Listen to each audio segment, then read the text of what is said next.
Bonjour, je suis Alexandre Marotel de l'agence Tweno. Aujourd'hui, je vais vous présenter qu'est-ce qu'un algorithme.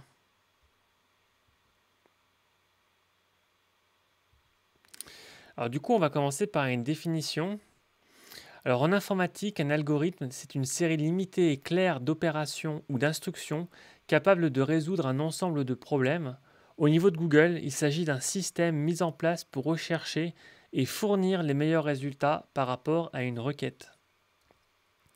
Alors pourquoi Google utilise des algorithmes?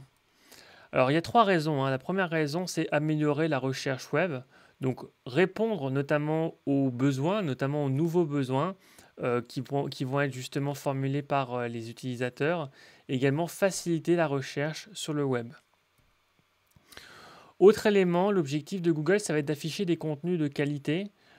C'est vraiment notamment, on dit souvent en SEO, hein, the content is king, donc le contenu est roi et surtout le contenu de qualité en fait va vraiment être susceptible de faire la différence. Pourquoi? Parce que justement, ça va répondre au troisième point.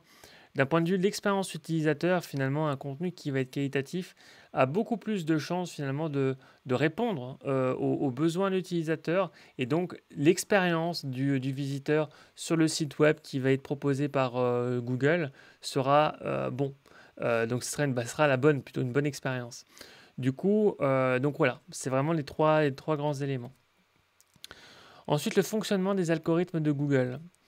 Alors, premier élément, c'est vraiment l'analyse des mots-clés. Donc effectivement, le moteur de recherche va devoir comprendre, entre guillemets, les différentes requêtes, les différents mots-clés qui ont été indiqués, l'ordre dans lequel ils ont été indiqués, est-ce qu'il y a des mots de liaison?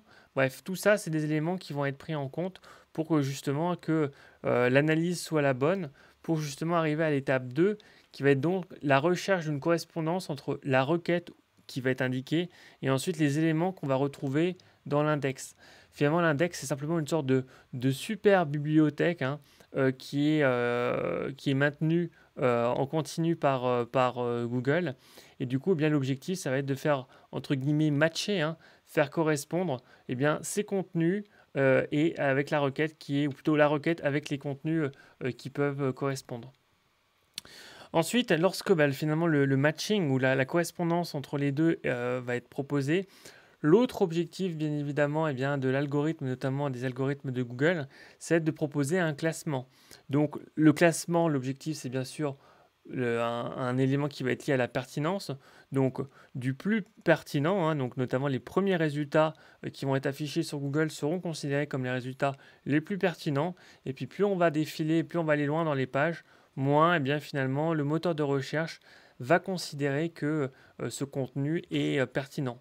Donc du coup, il y a des éléments hein, avec l'algorithme de Google, les algorithmes de Google qui sont notamment liés à des facteurs de classement qui vont justement être pris en compte, considérés par le moteur de recherche afin de gagner des positions au sein de Google. Ensuite, finalement, il va falloir également sélectionner hein, les meilleurs résultats. Et en fait, ce qui va se passer également, c'est que en fonction des résultats qui vont être sélectionnés notamment par les internautes, par les utilisateurs, et bien finalement, c'est une information également qui va être prise en compte, considérée par Google. Et du coup, par exemple, si jamais vous sélectionnez, vous tapez un mot-clé et que vous vous rendez sur premier résultat de la première page et que finalement ça ne répond pas du tout à votre besoin, eh bien vous allez notamment vous faire un rebond en fait, donc avoir un taux de rebond qui va être potentiellement important sur cette page-là. Et bien finalement Google va se dire bon bah voilà, finalement pour ce type de requête-là, je présente ces résultats-là, mais en fait c'est pas du tout le premier résultat que j'affiche qui est le meilleur parce que finalement les gens reviennent sur Google et cliquent sur le deuxième résultat et là ils restent longtemps. Du coup, il y a vraiment un travail justement à ce niveau-là, en tout cas d'analyse. Autre point et dernier point, l'affichage va également se jouer en fonction du contexte. Peut-être que vous avez déjà eu l'occasion de faire l'expérience, mais par exemple, si vous faites une recherche avec les mêmes mots-clés, en fonction, si vous êtes par exemple sur votre ordinateur ou si vous êtes sur votre téléphone portable, ou par exemple si vous demandez à quelqu'un qui habite à l'étranger de taper les mêmes choses, les mêmes mots-clés que vous, et bien finalement les résultats vont être différents. Parce que bien évidemment, aujourd'hui, tout est une question de contexte, et du coup, les aspects géographiques vont rentrer en ligne de compte, les paramètres de recherche, également les activités récentes. Du coup, certaines significations, notamment de termes, en fonction bien, de votre historique, ça va vous pousser certains contenus plutôt que d'autres en fait. Alors, quelques exemples de mise à jour des algorithmes de Google ou également certains algorithmes qui ont pu être mis en place par le moteur de recherche. Alors, le premier, c'est Caféine notamment. Alors, l'objectif, il y a toujours un but derrière soit des mises à jour, soit la mise en place d'algorithmes avec Google. L'objectif, notamment avec Caféine, eh bien, c'était simplement essayer d'avoir, pour Google en tout cas, de trouver, d'identifier le contenu qui était finalement le plus récent. Et notamment éviter finalement qu'on ait parfois des contenus qui sont un peu anciens et voire même un peu obsolètes et du coup qui n'auraient plus forcément bien beaucoup d'intérêt pour les utilisateurs. La mise à jour de Panda, alors c'est même voilà, ça c'était un gros bouleversement, gros changement. Très souvent, en tout cas dans le secteur du SEO, ça fait partie des algorithmes qui ont vraiment pas mal remué la communauté SEO et le web en général. Pourquoi? Parce que finalement, Google a vraiment décidé de sanctionner certains sites qui étaient notamment avec du contenu de mauvaise qualité. Donc voilà, avec notamment également du contenu qui avait été généré automatiquement, avec par exemple des agrégateurs de contenu, du contenu spinning, etc. Bref, il y avait beaucoup de pratiques finalement qui n'étaient pas forcément les bonnes, en tout cas pour le moteur de recherche. Du coup, eh bien, finalement, ça fait partie, Panda, des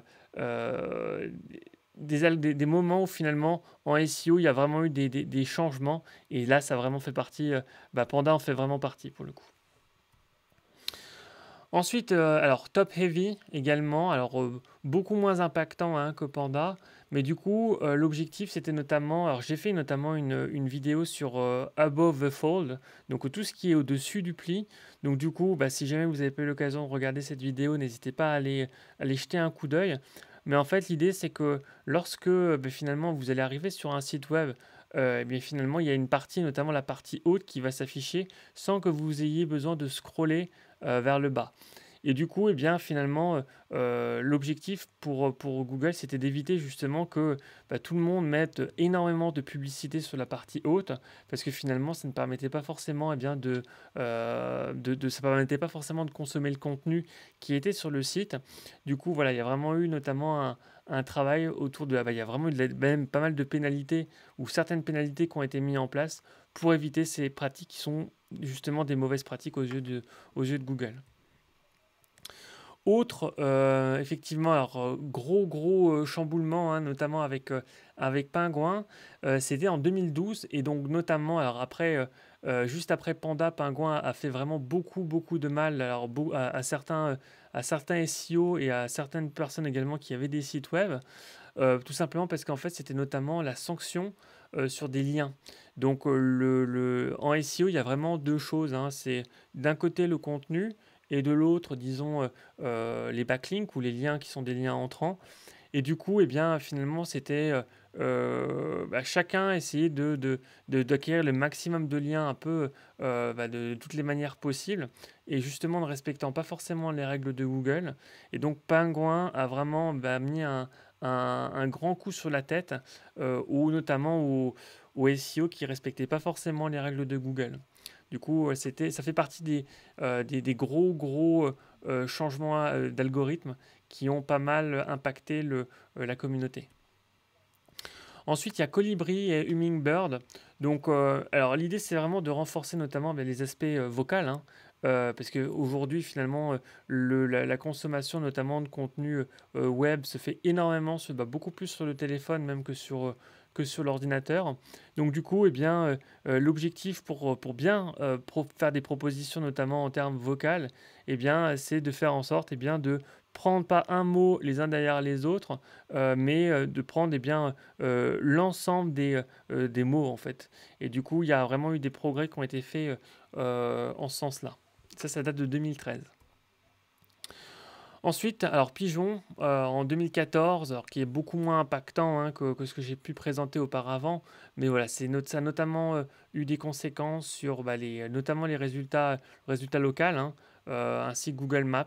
Donc voilà, encore une fois, tout est une question de contexte aujourd'hui, et donc du coup, voilà, ça a permis d'aller encore plus dans ce sens-là, notamment d'un point de vue géographique.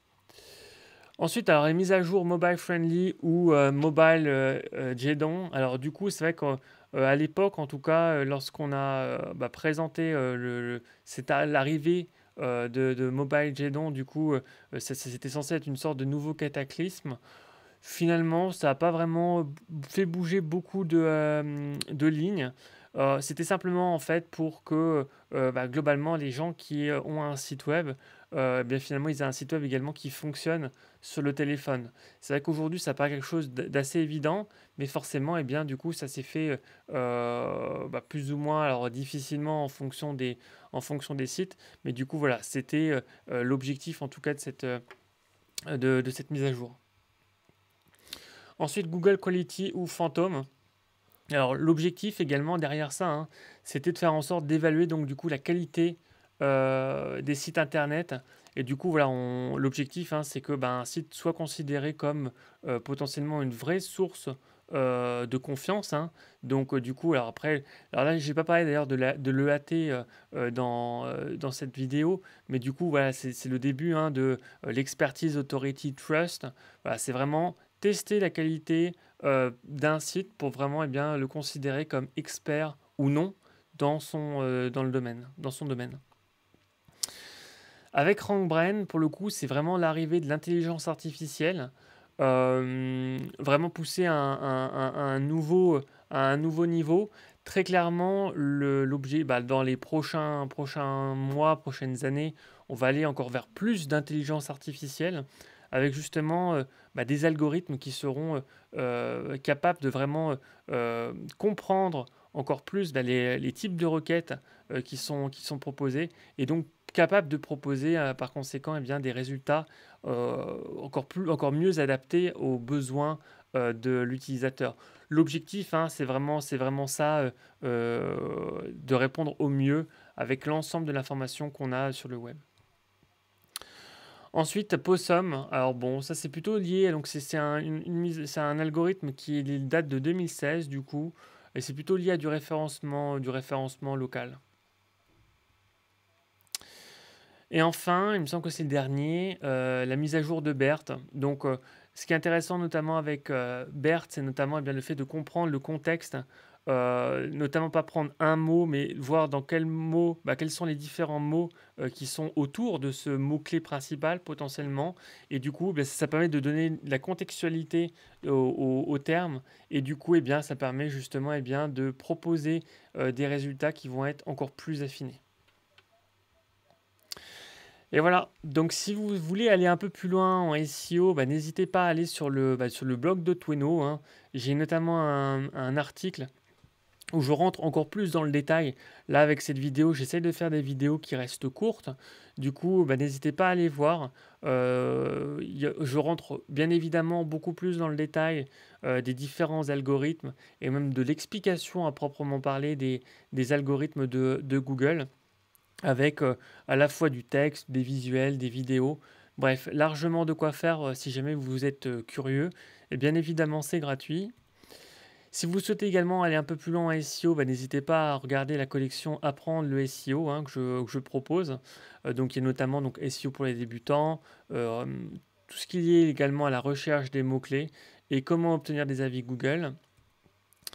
Et enfin, si vous souhaitez vraiment avoir un coup d'avance hein, en termes de SEO, n'hésitez pas également à regarder finalement ma formation SEO en ligne donc de Tweno, dans laquelle finalement j'accompagne hein, pas à pas mes élèves entre guillemets pour justement qu'ils améliorent leur référencement naturel pour obtenir encore plus de visibilité sur le web, et notamment grâce au référencement naturel, grâce au SEO. Merci pour votre attention et puis à bientôt.